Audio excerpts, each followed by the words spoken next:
بسم اللہ الرحمن الرحیم۔ بسم اللہ الرحمن الرحیم۔ السلام علیکم ورحمۃ اللہ وبرکاتہ۔ اس طرح امید ہے بخیر عافیت ہوں گے۔ تفسیر جلالین پارہ نمبر 7 سورۃ المائدہ سبق نمبر 236 کے ساتھ آپ کے سامنے حاضر ہیں عزیز طلبہ۔ آج کا سبق انشاءاللہ یا ایھا الذین آمنوا انما لا تقتلوا الصید وانتم حرم سے لے کر آیت نمبر 95 ذو انتقام تک ہوگا۔ تو آئیے عزیز طلبہ سبق کی ابتدا کرتے ہیں۔ اعوذ باللہ من الشیطان الرجیم، بسم اللہ الرحمن الرحیم۔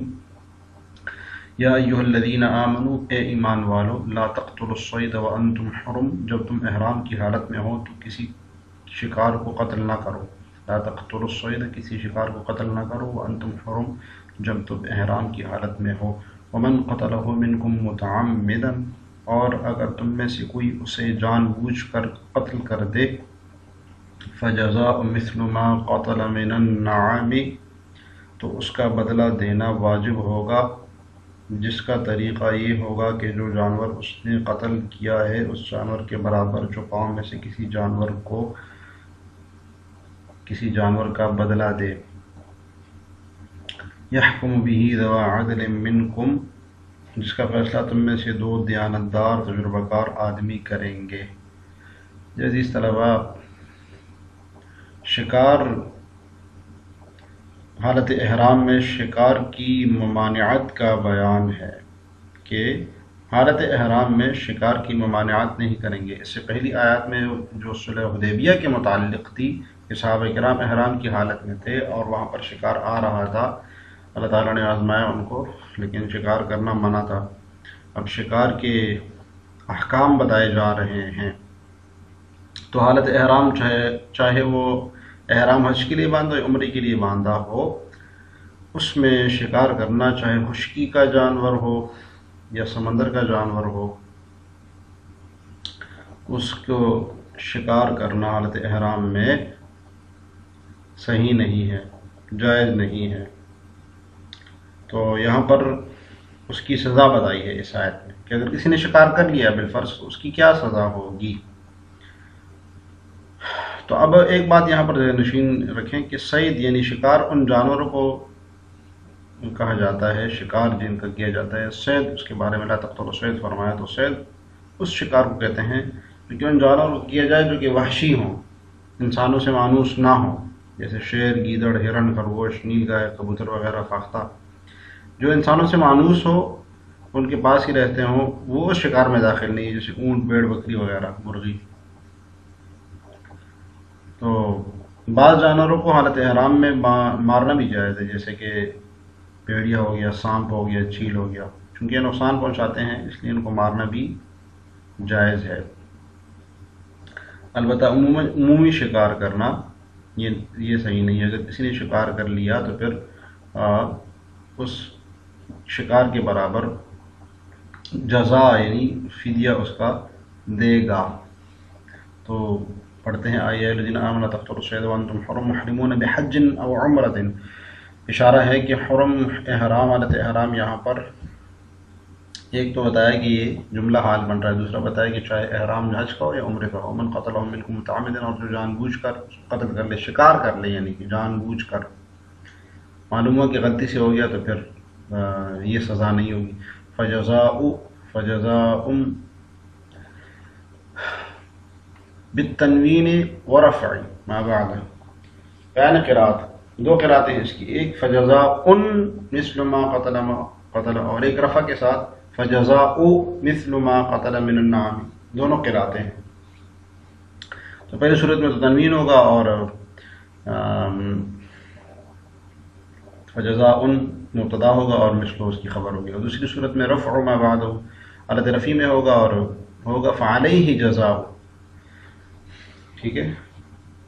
تو معذوف عبارت ہوگی کہ اس کے اوپر بدلہ دینا ہے۔ ہوا کیا ہے وہ؟ مثل ما قتل من النعام، جو شکار جو جانور اس نے قتل کیا اس کی مثل دے گا۔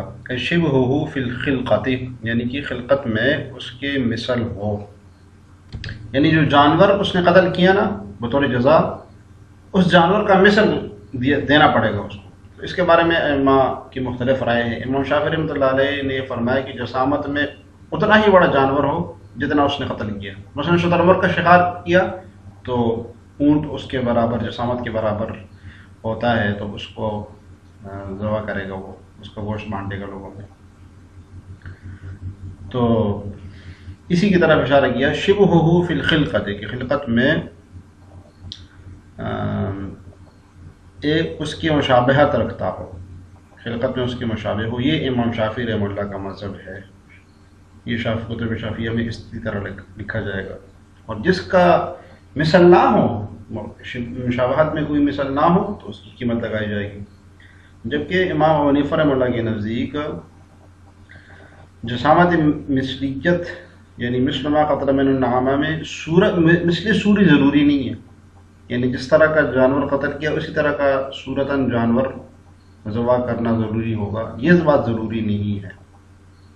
ان کے نزدیک ابتداء و انتہا میں مثل معنوی مراد ہے، معنوی مثل مراد ہے، اور وہ یہ کہ جو جانور قتل کیا اس کی قیمت لگا دی جائے، اور وہ اس قیمت جو ہے اس کا جانور خرید کر بطور ہدی حدود حرم میں ہی اس کو ذبح کیا جائے، یا اس کو یہ بھی اختیار ہے کہ اس کی قیمت لگا کر مسکینوں پر صدقہ کر دے، ذبح کرنے کے بجائے اس کی قیمت نکال لے اور مسکینوں پر صدقہ کر دے، یہ بھی ہو سکتا ہے۔ تو یہ مختلف مذاہب ہیں دونوں۔ شافعی کے ہاں اسی طرح کا جانور ذبح کیا جائے گا مثل سوری، اور ائمہ حنفیہ احناف کے ہاں مثل معنوی ہے، قیمت دے گا۔ اور فی قراءۃ باضافۃ جزاء، ایک قراءت میں فجزاء مثل، دوسری قراءت ہے، یہ ایک اور قراءت ہے فجزاء مثل یحکم به ای بالمثل، رجلان یعنی فیصلہ کریں گے اس مثل کا۔ اب اس مثل کا فیصلہ کون کرے گا کہ یہ مثل ما قتل من النعم، جو جانور قتل کیا اس کی مثل، اس کا مثل کا فیصلہ دو آدمی کریں گے، ہی ضمیر کا مرجع، اور رجلان فاعل نکالا، ذوا عدل، دو عادل آدمی اس کا فیصلہ کریں گے۔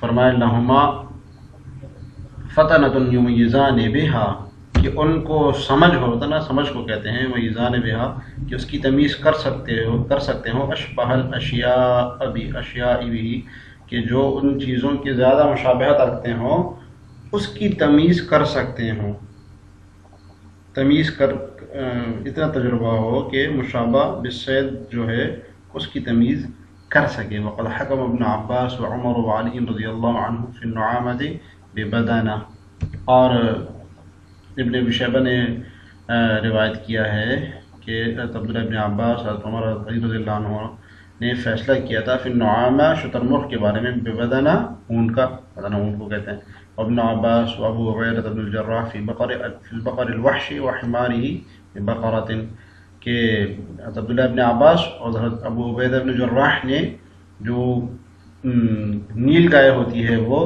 حمارہ، اور جو حماری وحشی ہوتا ہے، حمار الوحشی جائز اس کا کہنا، زیبرا جو ہوتا ہے، ببقرۃ وہ گائے کا فیصلہ کیا۔ ابن عمر و ابن عوف رضی اللہ عنہم فی الظبی بالشاۃ، اور عبداللہ ابن عمر عبد الرحمن ابن عوف نے ہرن کا مثل بتایا ہے، اس کا فیصلہ کیا ہے، اس کا بکری کا۔ وحکم بہا ابن عباس و عمر رضی اللہ عنہما وغیرہما فی الحمام،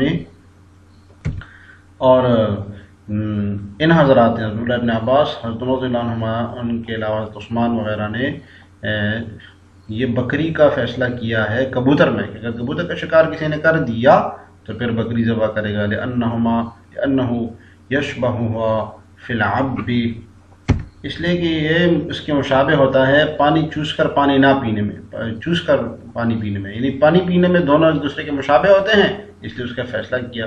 ہدین، وہ جزا ہدی ہے، حال من جزا، یہ جزا سے حال ہے، ترکیب بتائی، بالغ الکعبۃ، اس کو خانہ کعبہ تک پہنچا کر، حرم میں تاکہ ذبح کیا، حرم میں اس کو پہنچایا جائے، کعبہ میں پہنچایا جائے، یبلغ بہ الحرم، یعنی اس کو یبلغ بہ الحرم، اس کو حرم میں پہنچایا جائے گا، فیذبح فیہ، اور وہیں پر ذبح کیا جائے گا، وتصدق بہ علی مساکین، اور وہاں کی مسکینوں پر اس کو صدقہ کیا جائے گا، ولا يجوز ان يذبح حيث كان، اور یہ جائز نہیں کہ کہیں پر بھی اس کو ذبح کیا جائے.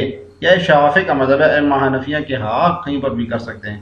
ونصبه نعتا لما قبله وان اضيف، اور یہ بالغ الکعبۃ منسوب کیوں ہیں اس کی ترکیب بتا رہے ہیں کہ منسوب اس لیے ہے کہ ما قبل کی صفت ہے ہدین، کہ ایسی ہدی ہو جس کو خانہ کعبہ تک لے جایا جائے تو صفت ہے ما قبل کی. وان اضيف اگرچہ اس کی اضافت ہوئی ہے لیکن مضاف الیہ مل کر صفت بن رہا ہے. لأن اضافته لفظیۃ لا تفید تعریفا، اس لیے کہ اضافت لفظی ہے یہ تعریف کا فائدہ نہیں دیتی، یعنی معرفہ کا فائدہ نہیں دیتی. اشکال ہوتا ہے نا کہ وہ تو نکرہ ہے ہدین، اور یہ اضافت جب ہو گئی تو معرفہ بن گیا تو موصوف صفت میں مطابقت نہیں ہے. تو اس کا جواب دیا صاحب جلالین نے کہ یہ اضافت لفظیہ ہے، اضافت لفظیہ معرفہ کا فائدہ نہیں دیتی. فإن لم يكن للصيد، ایک شرعی مسئلہ بتا رہے ہیں صاحب جلالین. مثل، اگر شکار کا کوئی مثل نہیں ہے، من النعم، وہ جانور کے کوئی بھی مثل نہیں ہے، کالعصفور جیسے کہ چڑیا، والجراد، اور جیسے کہ ٹڈی، فعلی قیمتہ، تو یہ بھی شافعی کا مذہب ہے کہ اس کی قیمت دی جائے گی کوئی مثل اگر نہ ہو. او علیہ کفارۃ، اس کے اوپر کفارہ ہوگا، غیر الجزاء، جزا کے علاوہ، ان وجدہ، اگر وہ اس کو پالے، اگر وہ اس کو کر گزرے. ہی طعام مسکینہ، کہ وہ کھانا کھلائے مسکینوں کو، من غالب قوت البلد مما یساوی الجزاء، شہر کے غالب غذا سے جو جزا کی قیمت کے مساوی، مما یساوی الجزاء، جو جزا کی قیمت کے مساوی ہو. لکل مسکین مد، ہر مسکین کے لیے ایک مد ہوگا. یہ شافعی کا مذہب ہے، جبکہ امام حنفیہ کے ہاں، امام حناف کے ہاں نصف سا ہوگا. جی وفی قراءۃ باضافۃ کفارۃ، ایک دوسری قراءت بتا رہے ہیں کہ کفارت کا اضافت ہے اس میں. اور کفار کیسے اضافت ہے؟ کفارۃ طعام مسکین لما بعدہ، اس کے لما بعد کی طرف اس کی اضافت ہوگی، وہی البیان، اور یہ اضافت بیانیہ ہوگا، وہ بیان ہوگا اس کا. او علیہ عدل مثل ذالک، یا اس کے اوپر برابر مثل ہوگا اس کا، کس کا؟ اس کھانے کا. جی عدل کا معنی بتایا کہ عدل یہاں پر مثل کے معنی میں ہے. ذالک طعامی، اس کھانے کی مثل کیا ہوگا؟ سیامن، روزے ہوں گے. یصومہ، جو اس کو رکھے گا، عن کل مد یومن، ہر مد کے برابر میں ایک دن، یعنی مسکین کو کھانا کھلانا اس کے بدلے میں روزہ رکھ لے گا. ان وجدہ، اگر پاس پالے اس کو، وجب ذالک علیہ، تو پھر وہ اس کے اوپر واجب ہے. یعنی اگر مد دے سکتا ہے، نصف سا دے سکتا ہے معنی یہ کیا، تو پھر اس کو کر گزرے گا. یذوق وبال امرہ، تاکہ شخص اپنے فعل کا مزہ چکھ لے. یذوق وبال ثقل جزاء امرہ، اپنے فعل کا کیا وبال تاکہ وہ چکھ لے. الذی فعلہ، جو اس نے کیا ہو. عفا اللہ عما سلف، اور جو کچھ کر گزرا پہلے اللہ تعالیٰ نے اس کو معاف کر دیا. من قتل الصید قبل تحریمہ، کب؟ مطلب حرمت سے پہلے جو شکار اس نے قتل کیا تھا وہ اللہ تعالیٰ نے معاف فرمایا. ومن عاد علیہ، اور جو لوٹ آئے اس پر، فینتقم اللہ منہ، تو اللہ تعالیٰ اس سے بدلہ لیں گے. واللہ عزیز غالب علی امرہ، اور اللہ تعالیٰ غالب ہے اپنے معاملے میں. ذو انتقام، اور انتقام لینے والا ہے. ممن عصا، جو اس کی نافرمانی کرے گا. وَأَلْحَقَهُ بِقَتْلِهِ مُتَعَمِّدًا، یہاں پر بھی متعمدًا ملحق ہوگا. ومن عاد کے ساتھ متعمدًا ملحق ہوگا، اس نے جان بوجھ کر یہ کیا. فیما ذکر الخطأ، جس میں خطا کا ذکر ہے، جس میں خطا کا ذکر ہے وہاں پر بھی متعمدًا ملحق ہوگا بہرحال اس کے ساتھ.